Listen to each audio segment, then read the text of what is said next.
go ahead and get started. There are a few other people we're waiting for, but we're just going to have to come whenever they get here, and let's get started. So, welcome. Thank you guys for coming this afternoon. I know it's a warm, hot, muggy summer day, and we're very pleased to have an excellent speaker today. I'm very excited about Mr. Tanel Sepp from the Estonian Embassy. He is the Deputy Chief of Mission here in Washington, D.C. Tanel was not only instrumental in putting together an extraordinary presentation we had last week on Estonian cryptology, he also helped us schedule an event that we're having with the ambassador from Estonia in September. So we thank Tanel for that as well. I'm Michelle Watson. I am the Vice President of Corporate Relations here at IWP. I'm also the co-founder of the Corporate Statecraft Program and Cyber Statecraft Program here at IWP. Tanel is very experienced and knowledgeable in Estonia and its cyber strategies, its infrastructure, and you'll understand in a moment why Estonia is so popular in the cyber world, especially here in the U.S., where we try and figure out our own cyber strategies and our own cyber policy.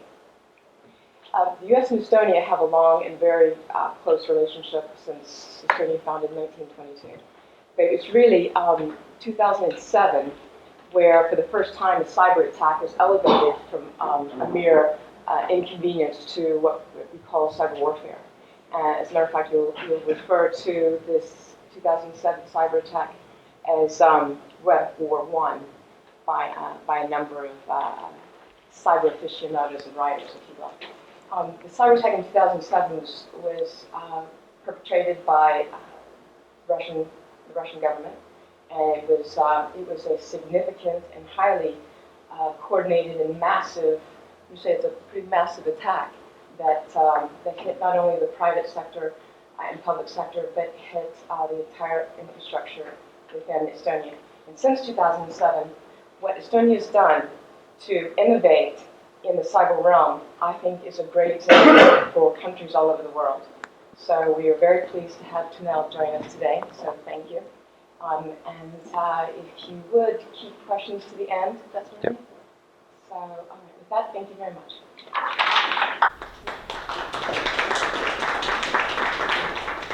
Thank you. I know if that works. Or that works? Yeah, sure. Okay. Well, thank you for inviting me. It's always a pleasure to talk about Estonia and Estonia especially. And I'm not sure whether I'm the best expert on this. I'm a diplomat by my profession. So I'll tell you about Estonia as I have understood it. And in the end, I hope to also demonstrate what Estonia means in practice. However, I saw today in news that there is huge maintenance work going on the whole Estonian X-road system. So I hope I'll speak long enough that the maintenance works are done by that time. All right. There's a lot of talk about 2007 and the cyber attacks. One of my goals today is actually to show you that this was not the beginning, but it was just a push for us to move forward. So I'll start from the beginning. When we regained independence in 1991, then we basically didn't have anything. As a quite practical example, just before the Soviet occupation in 1939 and 1940, Estonian and Finnish GDP were comparable in its size. After the Soviet occupation, I just recently checked the numbers, the difference was 24 times. So, and of course in advance of Finland. That really meant that we had to get along with the really little resources. So what to do then? There was already from the beginning the idea that let's try to digitize as much as possible, because then you can actually cut the personnel cost in the government. You can make the processes much more lean, and at the same time, as our president really loves to say constantly, you cannot bribe a computer. So that was our idea, how to really modernize or have from the start as modern state as possible. Now I put this this computer there, a picture of the computer, because this is actually a computer that was built in Estonia. And when I went to high school, and I went to math and physics based high school, and we also had programming classes, 4 classes per week, and I had to start learning programming with that computer. Fortunately, for just a year, but it was quite a challenge. So, to showcase that we were really serious about modernizing the government and the whole society, actually, in 1996 there was this huge foundation called Tiger Leap, which meant that we started to establish internet connections to all the schools, and establish also public internet points. Well, we are now number 2, actually, in terms of accessibility, which is good. But we're not in the first top countries in terms of internet usage. Sorry, I want to show that.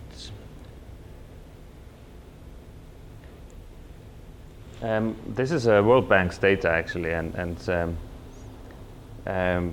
it really shows quite well that from '96, when we started the Tiger Leap program, then the usage started growing more rapidly, much more rapidly, and now within last years, actually, the pace has slowed down a bit, but we still need to work on it. But I just put a couple of other countries to compare it with, so we're in the same kind of category, fortunately. The whole digitalization thing meant that we really wanted to put everything online and create systems where you could follow processes online and really conduct these, and especially with the legislative part. And here's a picture of our government cabinet room. And well, it is a meeting with President Obama, but when ministers meet there, they don't have much more on the table, actually. But just they used to bring their laptops and then just click, and the meeting was over. And now they usually have iPads, I think, or some tablets, because everything is already in the systems, and they just need to kind of officially approve it at the meeting. There have been also some sessions where some ministers had to be somewhere away, and they can still participate. So it cuts also the time that the government needs to sit together, and so the ministers can do their real job.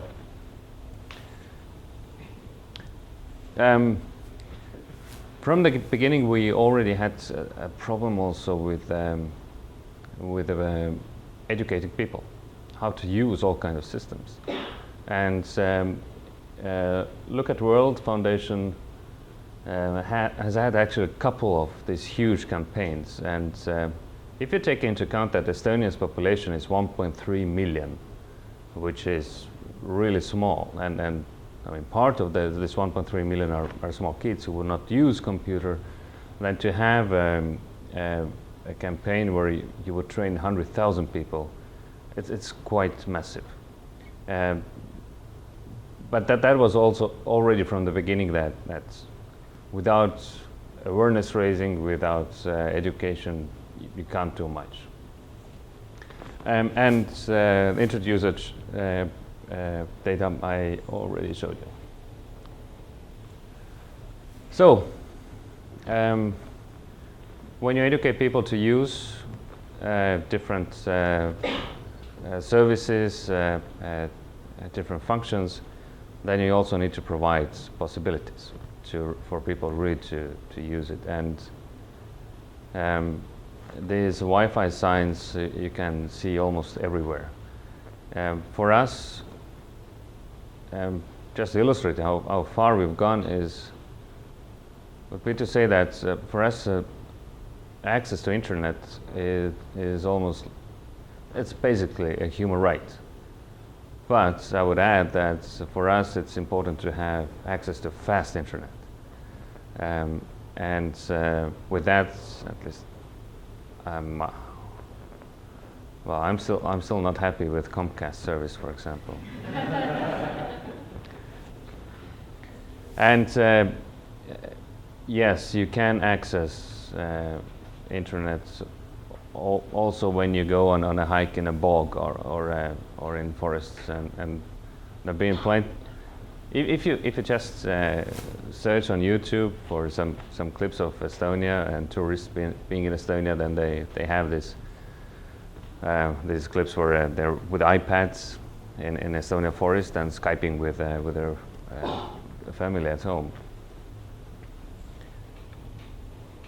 So here are just 3 points of our kind of web-based or online governance. First, yes, to have everything digitalized. One of my first jobs actually was in an institution that was called Buildings Register. It was an institution where you had to get some kind of proof that you owned an apartment or some piece of property, to do some I mean, to sell it afterwards, or even for the wills. I mean, you had to prove that you are owner. And when I went there, then we had this huge archive with everything on paper. And let's say there was a big apartment building, and only one owner needed a proof of the ownership. Then we inserted all the data of these houses. So that's my experience of trying to digitize the data. Now, I can talk a bit about the technical solution of this X road that is kind of layer that connects all different databases, and how we all have our national ID cards, which serve as keys to get into these databases. But let's leave that for the demonstration afterwards. And yes, the ID point is the most critical. The main issue here is this New Yorker cartoon, which says that on the internet nobody knows you're a dog. And this is so true. Unless you can guarantee a secure identification, there is no way that you can manage systems efficiently. It's simply impossible. And that's one thing that we have figured out how to do it.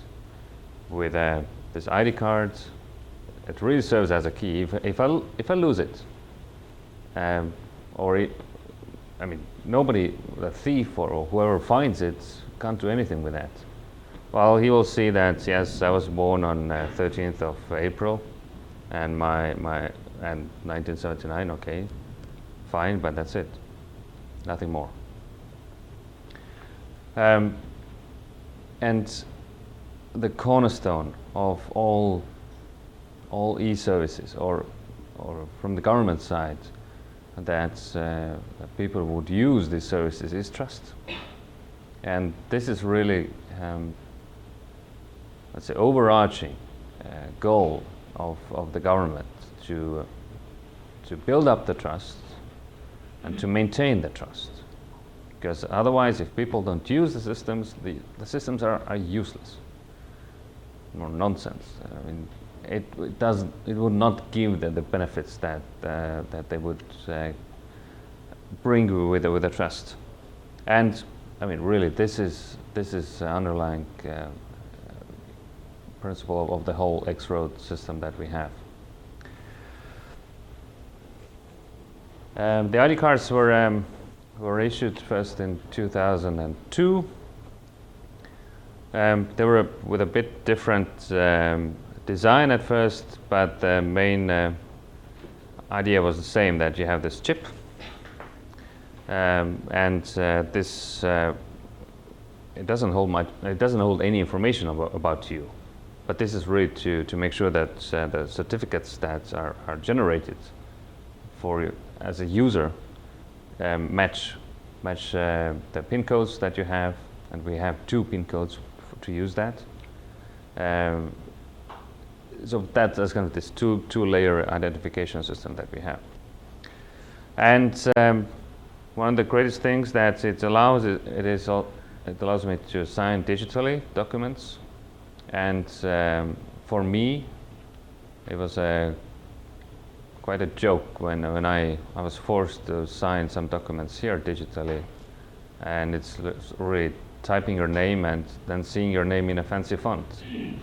I mean, this is not authentication. This is for us. It's ridiculous in a sense. And there's also this mobile ID or mobile ID. And when I first heard about that, I thought the idea was brilliant. I mean, this chip that you have here, it's really similar to the SIM card that you have inside your phone. So we have combined these two.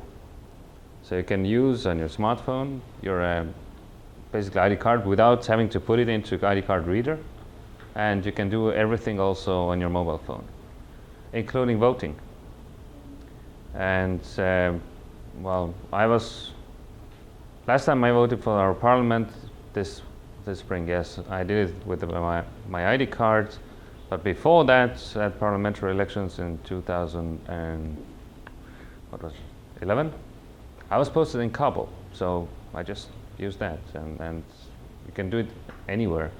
I actually don't have the mobile ID yet because I've been so much abroad, and now when I go back to Estonia this summer, then I'll definitely get it. It's just going to your phone company, and they just change the SIM card, and then that's it. The number of people who are actually using e-voting is growing quite rapidly. From all the votes cast now this spring, almost 1/3 were cast electronically.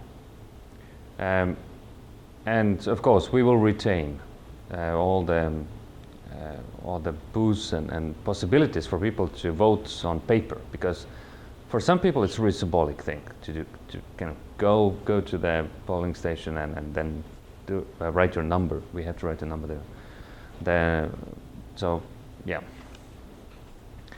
But it actually brings us to one more interesting point. One of the greatest examples that I can give about our e-governance is filling out your taxes. We are in a situation where all the citizens have kind of approved the usage of their data by the government. I mean, I'm still owner of my data, but I allow my government to use my data to make my life easier. So every spring when we need to fill out our tax forms, I just log in to our tax board's homepage, and I have a pre-filled tax return form in front of my eyes. I click confirm, and I get my money back in 4 days maximum. And the whole thing takes for me a minute. Well, this is also because our tax system is very simple. We don't have politically motivated loopholes. But this is really something that is beneficial for people and the government, because for people, who wouldn't want to get money faster back? So that's a really big incentive that the government has created for people to use the electronic systems. And for government, if you make it more easy for people to pay taxes, people are more willing to pay taxes. So you increase your revenue base also. So that is one of the really good example how our government has created some incentives also for use of electronic means. Now, I want to show this to you for you to understand that yes, it didn't start with 2007. So already before that, we were quite addicted to electronic services and e-governance. But let's talk about 2007.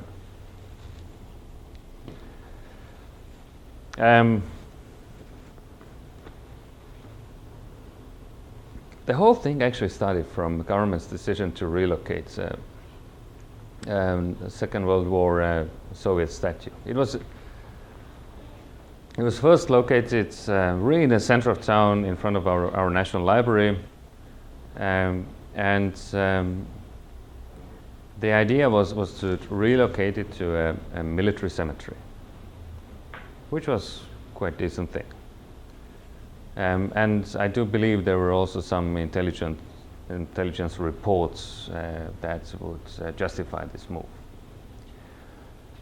But of course, this was very controversial for our big neighbor, and we saw huge riots going on. During 2007 spring, I was in Brussels, so I was watching news over CNN or BBC,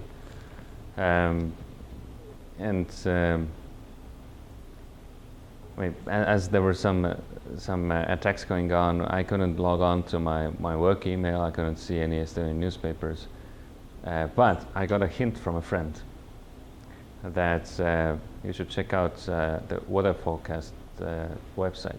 And they had live cameras, and I could still see what was going on live through that. But I put these pictures. This was first a preparation to remove this, we call it Alyosha, this bronze soldier. They put this huge tent over it, and I have on the next slide you can see better what happened. But then we had the riots, and these were just hooligans who went out and then robbed some small shops. I mean, why should you go and kind of smash in windows to get a Sprite and tampons? I mean, that's what he's holding. I mean, it's simply ridiculous. So that was the whole kind of setting there. The big tent there, and it was a really exciting time because we Estonians, I mean, our southern neighbors call us really slow, and usually we are characterized as people with no emotions. So for us, any riot-like thing is something really extreme. We don't do that. We go to work from 9 to 5. We do our work nicely and properly, and then that's the kind of from our cultural heritage of 700 years of kind of German local rule, and we're good Protestants in that sense.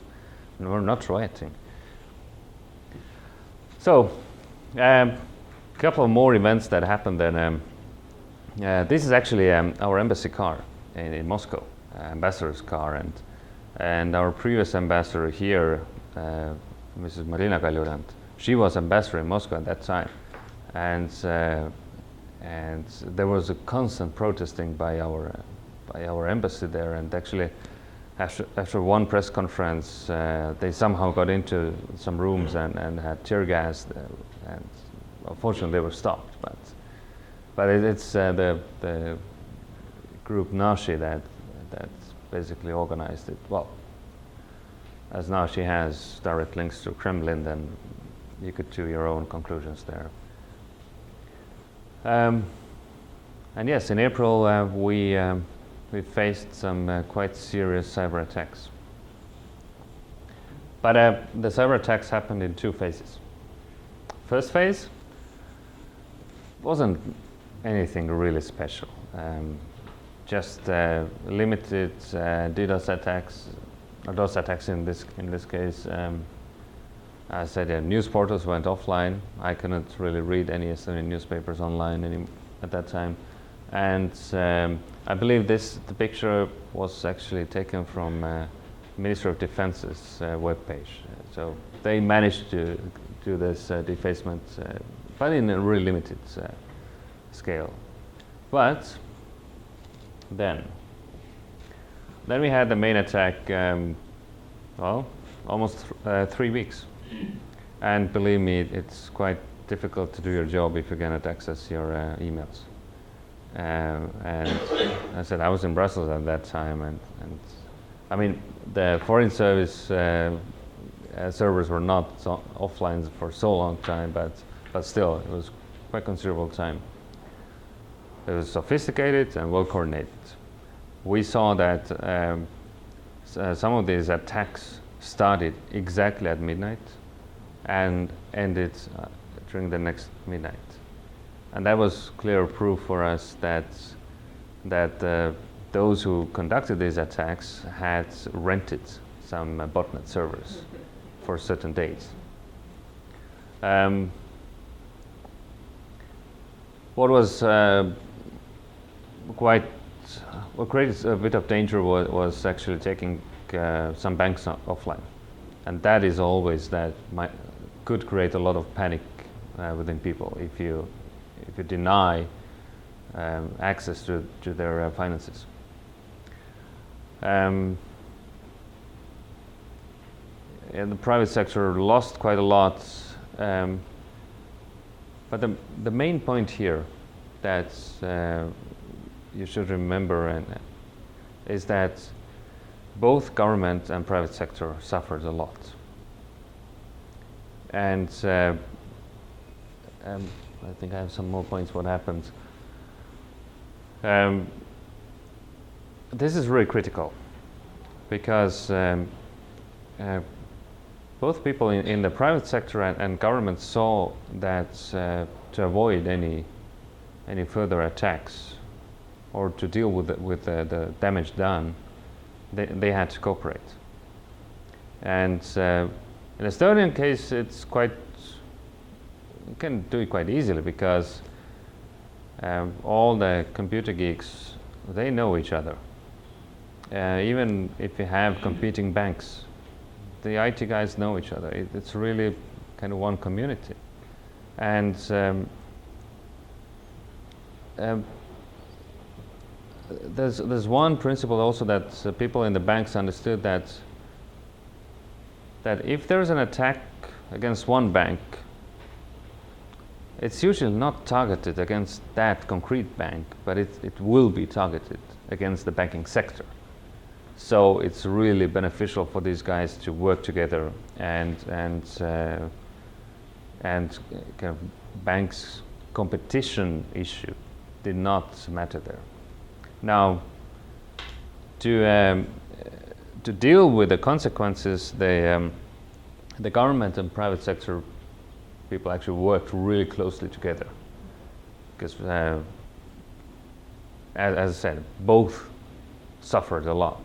So they came together, and this was actually the start of the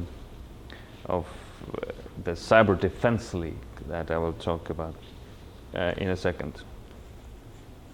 So, while this was really disruptive and not destructive, because overall it did not kind of break anything, no data was stolen.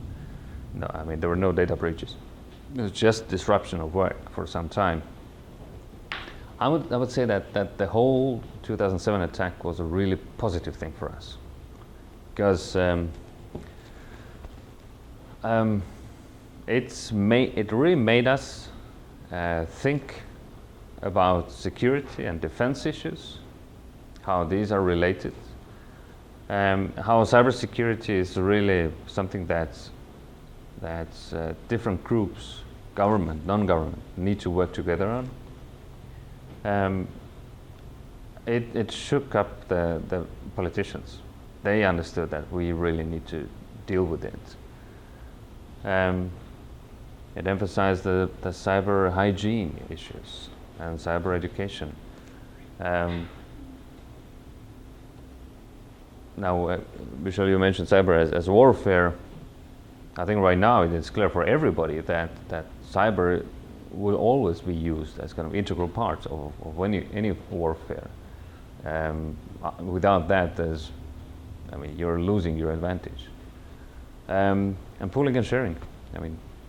You always need to come together and share some resource or some knowledge, because otherwise we all would lose.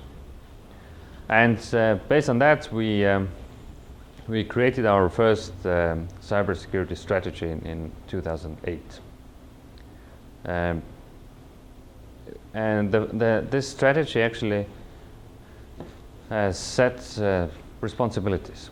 Which institution and who does what at what point. Kind of with that, we built up our architecture, or how do we deal with cybersecurity. And one of the most remarkable things that was created was the Cyber Defense League. And Defense League, it's a kind of paramilitary organization of volunteers. As a normal defense league, you have guys and women coming together and training and doing some exercises. But the cyber part there, it's really a community of IT professionals. A lot of those who helped out the government in 2007 belonged to that league. For these, let's say, ponytail guys, it's really exciting because they can participate in bigger military exercises. While they do their high-paid jobs in banks or in some other places, they don't get this opportunity. But within the Cyber Defense League, they do. And of course, the government profits from their knowledge, because as it is everywhere in the world, we just cannot afford to hire the best professionals in Estonia. That's simply impossible. Now, Estonia is taking part also in the state partnership program here. So our partner state is Maryland, and Cyber Command is there. So that is a good thing for us. And the cyber squad of the Maryland's National Guard actually comes to Estonia quite often, and our guys come also here, and they also take part in our military exercises, and usually they kind of switch sides. First there's Estonian on offensive and Maryland guys on defensive, and then vice versa. And so it's really exciting stuff for these gigs.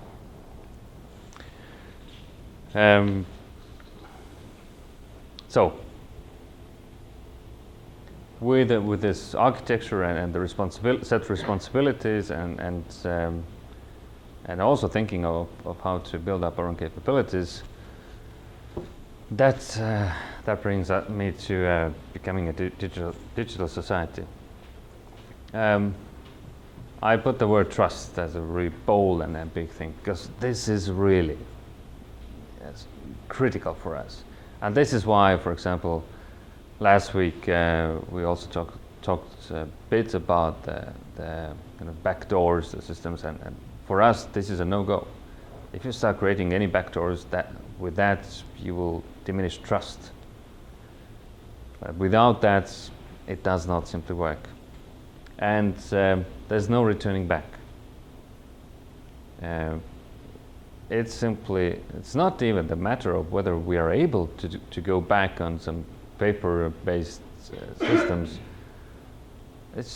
The world progresses. There's just no sense in going back.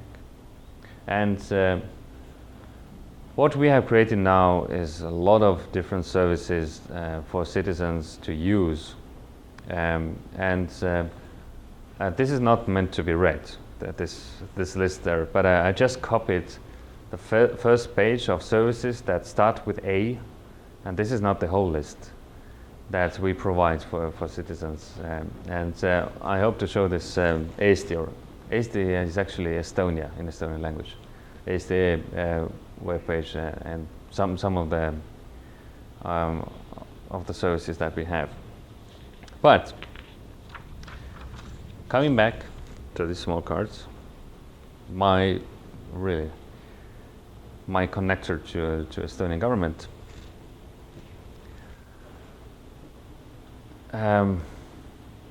Over 200 million digital signatures that have been given so far, and I checked this data is from today. 1.2 million active ID cards. Our population is 1.3 million. And over 3 million electronic authorizations. That means that when I put my card in and I verify myself to see any data or to do any transactions. And well, again, banking. Banking is so critical for any state, and I failed to mention one thing. When we started with the modernization and digitalization, that gave us also opportunity to kind of omit certain steps in our progress. We don't, well, me personally, and I think all Estonians, we don't get, why do you need checks? Why do you need checkbooks? I mean, this is a rudiment. And we never had checks. I was studying here for my third university year, and I got some taxes back. So I got a check, and I really had to go in a bank to one person in a bank who knew what the check was to get my money. Why does the money transfer from this inside the same bank? Why does it take 4 days? For us, it's you click, and the electrons. They go pretty fast, so the money should be already there. But it doesn't happen like this. So we have many questions. All right. I'm sorry, I apologize for being late. I don't know whether you like the questions to be asked at the end or. Let me get through this. I have just two more slides, I believe. So yeah. So, reasons for our success. Everybody likes it because you don't have to stand in a queue at DMV or a social security office. It is great that they have now live webcams here that you can see how many people are waiting, but this is not an really easy solution. It's a remedy for an easy solution, I would say. Every government has seen the benefits of it. While using the digital solutions, the gain is approximately 2% of GDP. And this is quite considerable. We have managed really to put the private and public sector to work together. Of course, we still need to improve that. I think that's an everlasting thing. And the more critical point here is really the last one. We had little baggage from previous times. Even in 91, when we regained independence, all the ministries basically threw out the old workers, the old commies. At the foreign ministry, I think we had a couple of janitors who were left, but that was it.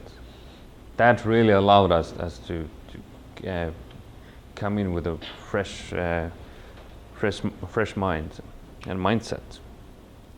So, I'm going to my last substantial slide, the way ahead.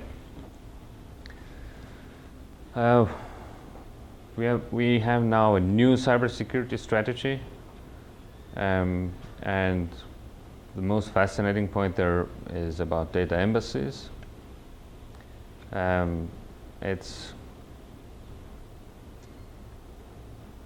This is a thing of the scale, really. Actually, I didn't know about this classification of servers that last week we spoke about. That you can't. Basically, you would have to have this higher classification servers either by Russian border or and on an island, and both are quite bad options. And the idea that okay, let's have our kind of this data servers also at our embassies in different countries. I think this is a fascinating idea, and as I've heard that one of the ideas underlying this was also kind of lesson learned from Fukushima during the earthquake and tsunami there. Japanese actually lost some of their data because some servers were nearby. So it's also a relevant question for places where you might have natural disasters, that to really have servers in different places and have kind of live duplicate interaction with them. And one thing that has brought us quite a lot into the cyber media is our e-residency program. So all the services that are provided to citizens, we can provide also to foreigners, except voting. And I guess there are a couple of more small things, but the e-residency program is, well, the card is not anymore so similar. Our former card was with this style, but it's really simply to authenticate yourself. While this serves for me also as a travel document within the European Union. It's my driving license, you can name it. It has been my bus ticket also. For e-residents who are mostly abroad,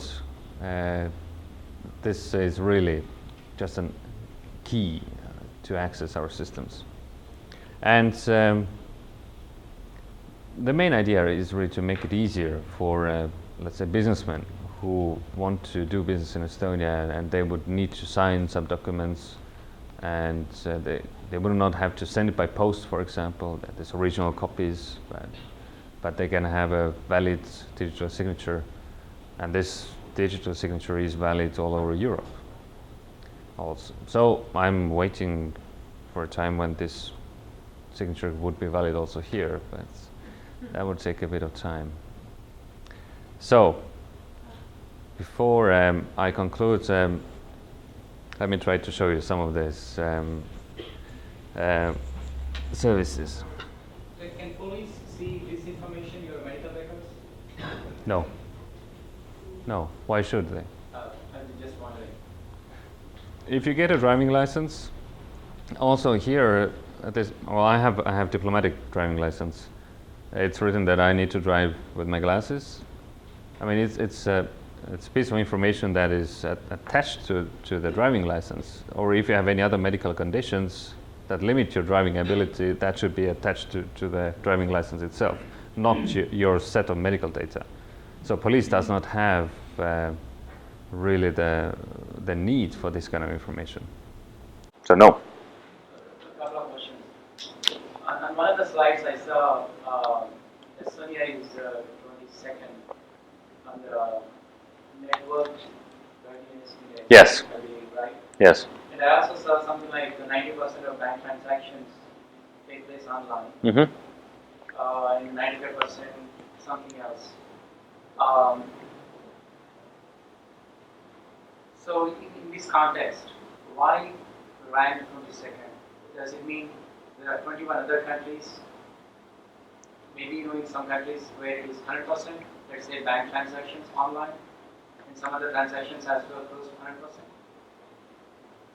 100%? Well, this ranking, it's a compilation of very many different things. It's a network readiness index that is compiled by the World Economic Forum every year. And they have a separate reports, annual reports. And it's really about, let's say, broadband accessibility, price of broadband access, education, how much are the schools wired, what's the usage of computers at home by different social groups, how much does the citizens use it, how much does the government use the e-services or different solutions, also e-trade, and this is something that makes a huge difference for us at least, because in Estonia we don't have this such an Amazon.com culture that you order almost everything online. Well, it has to do with the European Union being very many different countries, and although there's a single market, you still have the shipping issue there, and the shipping is quite costly. That's why the e-trade has not taken up so much. And Estonia, as its own, is quite a small market. So to put things in perspective, where does America stand? Do you know the rank? I think the U.S. was further up from Estonia. Oh, I have a quick question. Yes. I'm taking my child on a Disney cruise, and we're going to Russia and Estonia, and I've been told by people that they don't want me to take my laptop, leave my phone, blah, blah, blah, blah. And I'm thinking, but Estonia, it would be safe, correct? Yes. Yeah, exactly. So is it just the being in Russia, because you know the cruise, you go to different ports of call, that people could grab my passwords and my codes? But it's a general cyber hygiene question, actually. I mean, It's just that I guess in America people are just overly concerned about people putting things onto your network, but you are the example of how to act cyberly. I think, well, it would be a prudent thinking not to really log on to any hotel network, especially in Russia. But that's an issue also here. Right. Here in the States, it's not just single bad countries. It's everywhere. As a mom, you know, I'm trying to tell my 13-year-old, just download everything you want before we get into Russia and don't go on the Wi-Fi in Russia. And I think that's just logical because we'll be sightseeing. But I was just curious about with Estonia and what you've set the standard, and in America it would be so hard with the taxes. It would be amazing to see the taxes that 1 minute, but then we'd have all these agencies that be fighting for their jobs, and I think minorities would be upset with the immigration if we were to go to this card because nobody wants to have an immigration card. But what we've shown is just so logical.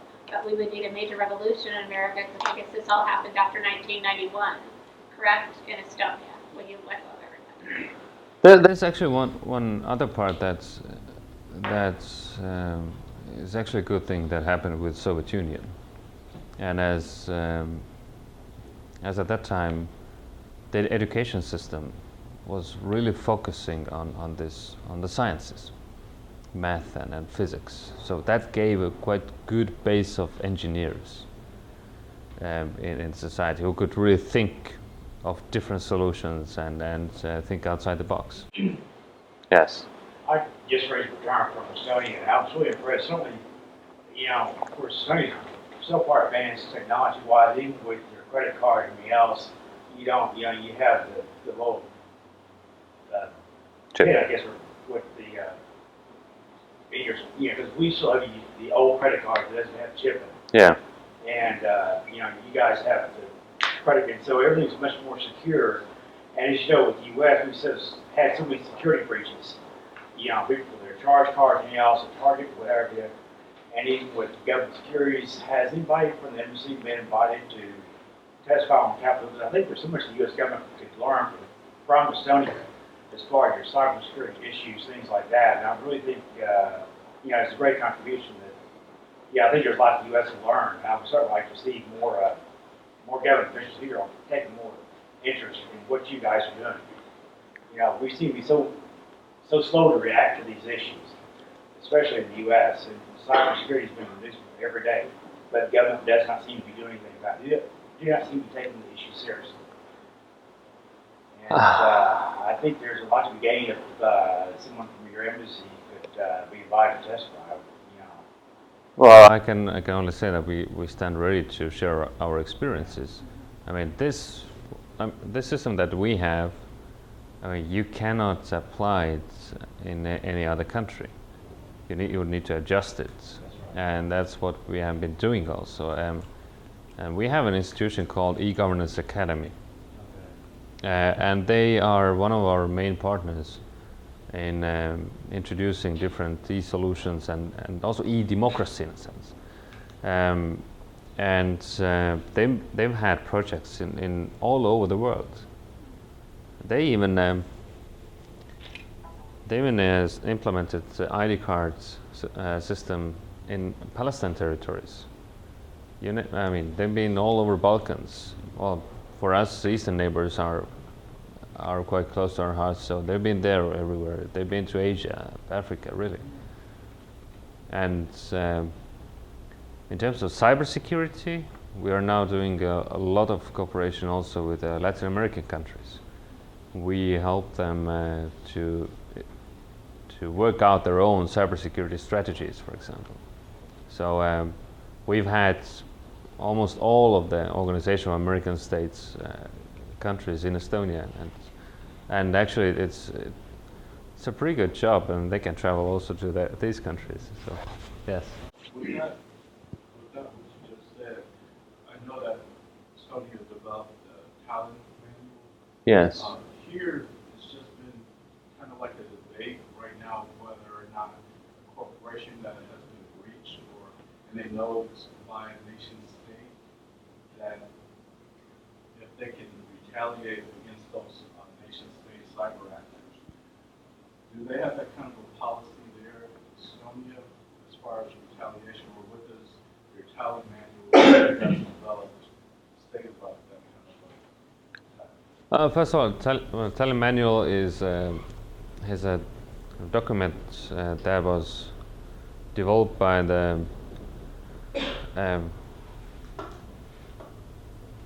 NATO Cyber Cooperative CDC COE Center of Excellence on cybersecurity. It has such a crazy acronym there, but it's a collection of international law, and that looks how international law is regulated in cyberspace in wartime. Now they're working out Telemanual 2 that would take into account the peacetime aspects. It's much more wider question. There's also the process of UNGGE, group of governmental experts, who also look at the international law and how it is applied in cyberspace. And there are quite many different views there, because there are countries who do not really want to see that cyberspace would be equal with the real space in terms of law aspects. So, and besides that, you would still have this big question of attribution. Or what would really interest me now here is even with an executive order, there are now there's possibility to sanction countries for cyber crimes. But whom to really sanction?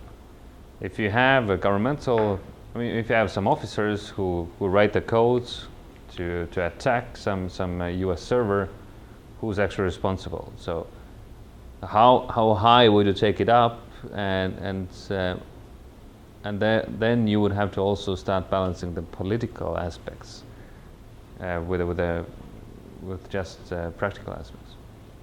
Yes. There's some sort of governmental group that does oversight and has authority over and sort of helps try and manage the whole system that you guys have set up. And is it mostly just at the parliamentary level, or is there an actual governmental Oh, yes. that manages it? How effective are they? It's called the Estonian Information System Authority, and especially from that body we had two guests last week talking here also, and they are responsible for mainly two things: functioning of the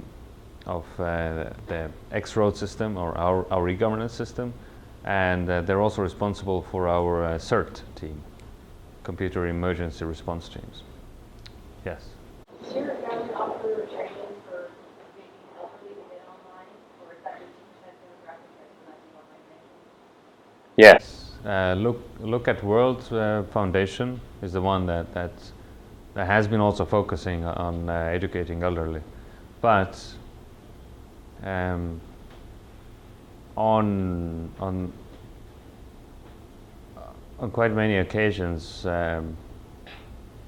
these elderly actually rely also on their grandchildren. I mean, they're much more tech savvy, and every new generation is more tech savvy than we are, and that's kind of an inevitable thing there also.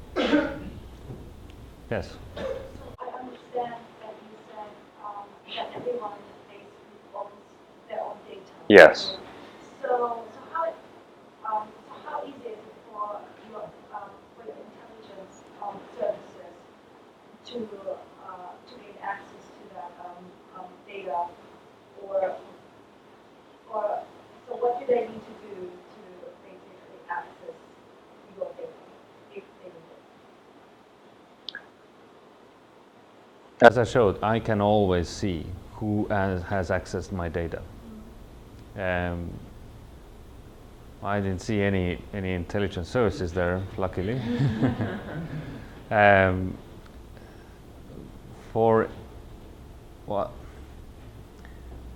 There are actually some law provisions, if I'm not mistaken, to have a secret survey of data, of certain data. I mean, and I think that is an issue there's a possibility in every country. I mean, to really make sure that you have the opportunity to find the real crooks and take them to responsibility. But I don't know exactly the law provisions there actually. Yes. So you know every time somebody runs your credit report, you know every time someone's accessed, you have to give them permission and then they've accessed your data. So there's really, when you saw that list, that was pretty much like when you got your job and they did a background check, that might not be on that list. Yeah, that was not on there. That I know. Yeah. But you would see, and so you would know anybody that had looked at your Yes. data. That's amazing. And I mean, banks, when they need to do some credit reports, I mean, they have all the data, Your and subscriptions you can manage, yes. and the banks also, I mean, as my salary goes to my bank, they see how much I've earned already, so they have the overview already there. I don't have to do anything extra for that. Yes. How are things going of holding meetings online and getting together money for projects?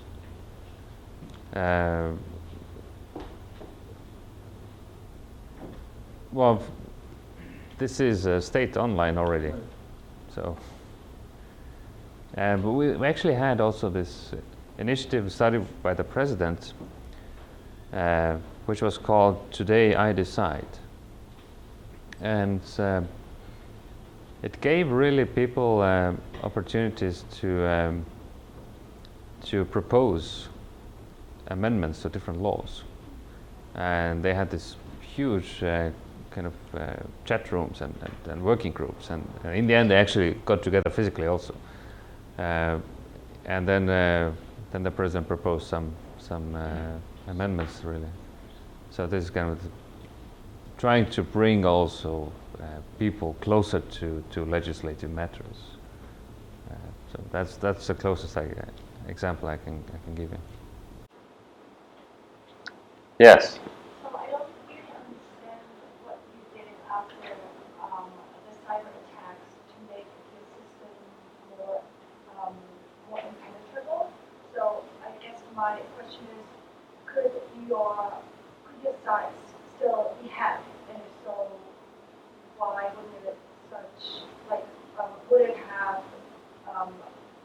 the same consequences, or would it not be such a big problem? First, any site can be hacked, any in the world, really. There is no IT system or project that cannot be hacked. It's just a question of how sophisticated the attack is. What we have done is that we've really paid a lot of attention to heighten the bar, really, for the hackers, and there's a constant development of the systems and putting a lot of resources on the security side. Because once we lose the trust of citizens, then that's it.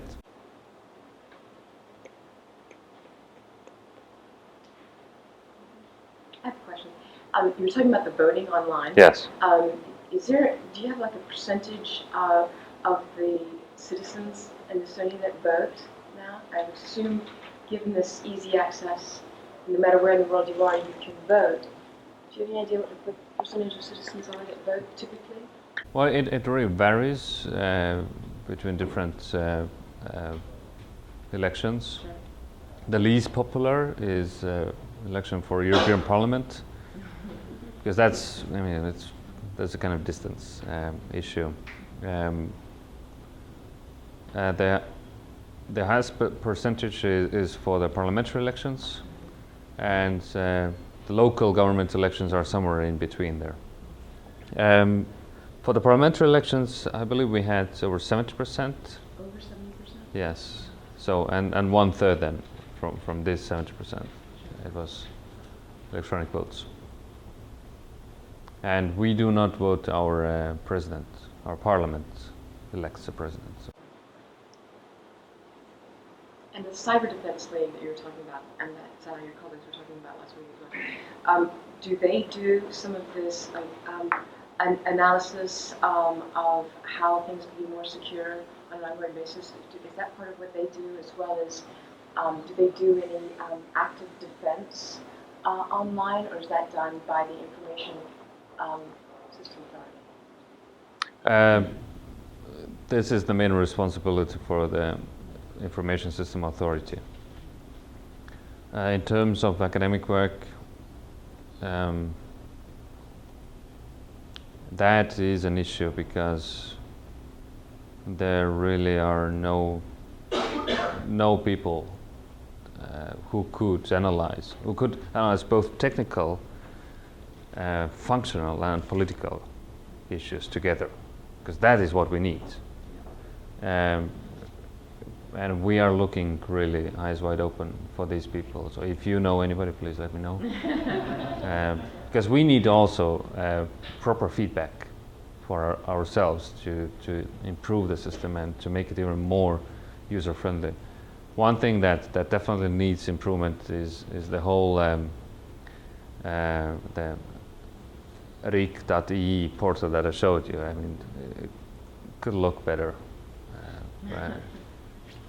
But in terms of functionality, it's pretty good. Yes? Regarding government surveillance, data privacy. Yes. I don't know how much you know about how this works in this country, but if you could compare, United States versus Estonia. Well, my question is basically, we have greater data privacy protection laws.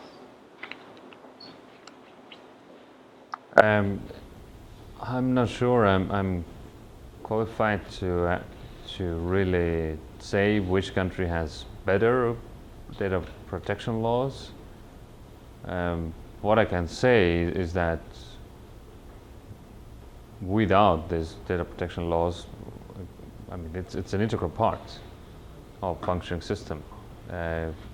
You need to make people understand that there are enough guarantees that their data is protected. I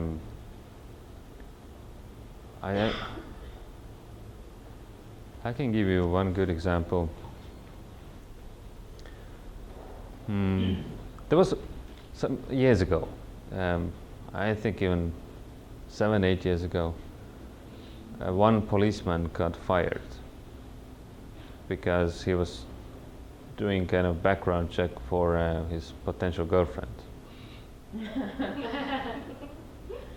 much for trust. And also that there's possibility for me to check who has access to my data. That's part of my data protection.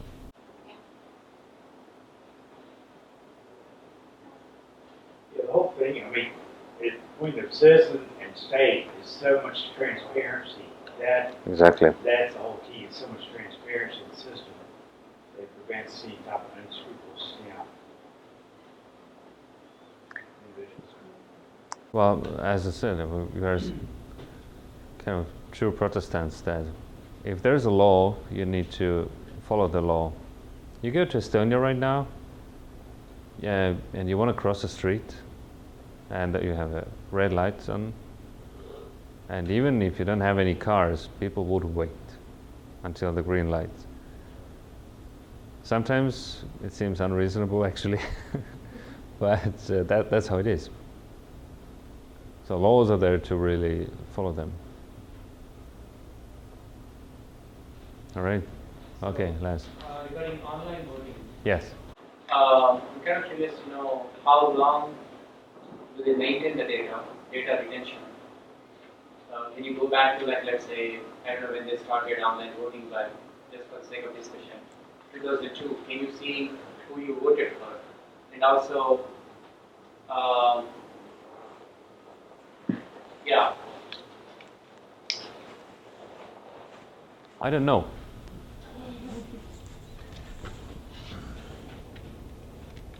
But I could try to find out. Maybe it's from.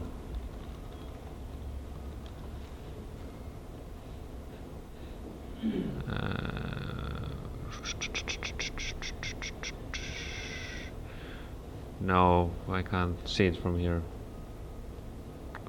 This is the Election Commission's webpage. And no, So do you get to know who access to your data in this context? How do you mean? Well, let's say someone wants to know how to vote, your voting pattern. Who do you vote for? This information is secret. It's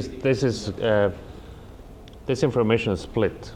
I mean, one information piece is whether you voted or not, and the other piece is whom you voted for, and this is completely split. So the system guarantees that you cannot trace back who voted for who. So there is a data after some point, like whatever the previous. There is a data how many candidates got how many votes, but not on who voted whom. This is just to make the elections fair and then the whole system fair. We have a lot Because of military that can't vote, and this would be perfect.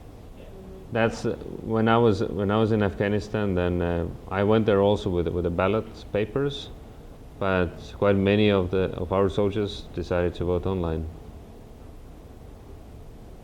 It's just fair, it's good. Yeah. All right. It's good. Well, thank you so much. Right, thank you.